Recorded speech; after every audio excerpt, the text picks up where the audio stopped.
नमस्ते, म ओनिक र अहिले तपाईहरुले हेर्दै हुनुहुन्छ ओनिक अज्ञात युट्युब च्यानल।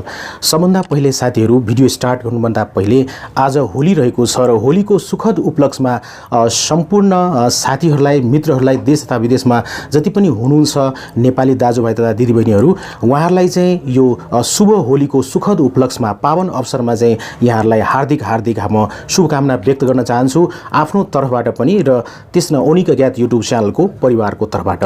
त्यसमा साथीहरु अर्को पनि यहाँहरुलाई म रिक्वेस्ट गर्न चाहन्छु, ओनिक अज्ञात युट्युब च्यानलमा आजको दिनमा चाहिँ 6000 भन्दा पनि बढी सब्स्क्राइबर भइसकेको छ। ओनिक अज्ञात युट्युब च्यानलमा हामी चाहिँ 6000 भन्दा बढी सदस्यहरु जुटिसकेका छौं। यसै उपलक्ष्यमा यहाँहरुलाई म फेरि पनि हार्दिक बधाई दिन चाहन्छु र धेरै धन्यवाद दिन चाहन्छु। यहाँहरुको सपोर्ट र यहाँहरुको मायाको कारणले गर्दाखेरि यो भएको हो। र साथीहरु, होलीको बारेमा म केही भन्न चाहन्छु। जस्तै कि होली एकदमै राम्रोसँग खेल्नुपर्छ। हामीले कुनै पनि विकृति, कुनै पनि विकृति ल्याउनु हुँदैन। होलीले चाहिँ पक्कै पनि हामीले पवित्र ढंगले, स्वच्छ ढंगले चाहिँ होली खेल्नु पर्ने हुन्छ। जस्तै कि म यहाँहरुलाई के रिक्वेस्ट गर्न चाहन्छु, होलिकालाई आगोमा जलाइयो। त्यस्तै गर्न हामी भित्र जुन नेगेटिभ सोचहरु रहेको छ, नराम्रो विचारधाराहरु रहेको छ, ईर्ष्याको जुन भावना रहेको छ, बदलाको जुन भावना रहेको छ, जति पनि नराम्रो पक्षहरु छ हाम्रो ब्रेनमा र मुटुमा, ती सम्पूर्ण नराम्रो कुरालाई, नेगेटिभ कुराहरुलाई हामीले चाहिँ होलिकालाई आगोमा जलाइएको जस्तै हामीले आगोमा जलाउनु पर्ने हुन्छ आफ्नो नेगेटिभ कुराहरुलाई र पोजिटिभ कुराको जन्म दिनुपर्छ। नयाँ संसारको सृजना गर्नुपर्छ। हामीले आफ्नो मनमा, मुटुमा नयाँ कुरा ल्याउनु पर्ने हुन्छ र अरूसँग नयाँ सम्बन्ध गाँच्नु पर्ने हुन्छ।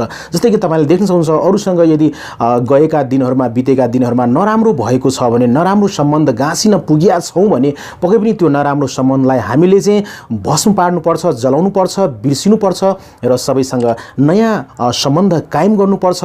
पोजिटिभ विचारधारा लिएर अगाडि बढ्नुपर्छ र जीवनलाई सफल पार्नुपर्छ। जीवनमा हामी खुसी साथ बस्नुपर्छ अरूसँग सम्बन्ध गाँसेर। साथीहरु, जस्तै होलीलाई फेस्टिभल अफ कलर्स भनिएको छ, त्यस्तै हामीले आफ्नो जीवनमा चाहिँ विभिन्न प्रकारका कलरहरु, कस्ता प्रकारका कलरहरु, जस्तै कि मानवता, सहिष्णुता, जस्तै कि हामीले आफ्नो जीवनमा पनि विभिन्न प्रकारका राम्रा पक्षहरुलाई अंगाल्नु पर्छ। विभिन्न कलरहरु भए जस्तै र हामीले एकअर्कासँग राम्रो सम्बन्ध राखेर हामीले आफ्नो जीवनलाई अगाडि बढाउन सक्छौं भने पक्कै पनि हामीले आफ्नो परिवारलाई, समाजलाई, देशलाई र त्यस्तै विश्वलाई हामीले एउटा शान्तिको जस्तो हामीले एउटा घर बनाउन सक्छौं र एकअर्कासँग खुसी साथ हामी बस्न सक्छौं। साथीहरु, पक्कै पनि साथीहरु, फेरि यो सानो भिडियोको साथ सम्पूर्ण साथीहरुलाई, देश विदेशमा हुनुहुने जति पनि साथीहरु हुनुहुन्छ, नेपाली दाजुभाइ तथा दिदीबहिनीहरु हुनुहुन्छ, उहाँहरुलाई चाहिँ होलीको धेरै शुभकामना, मंगलमय शुभकामना दिन चाहन्छु पक्कै पनि आफ्नो तर्फबाट र ओनिक अज्ञात युट्युबको च्यानलको तर्फबाट। पक्कै पनि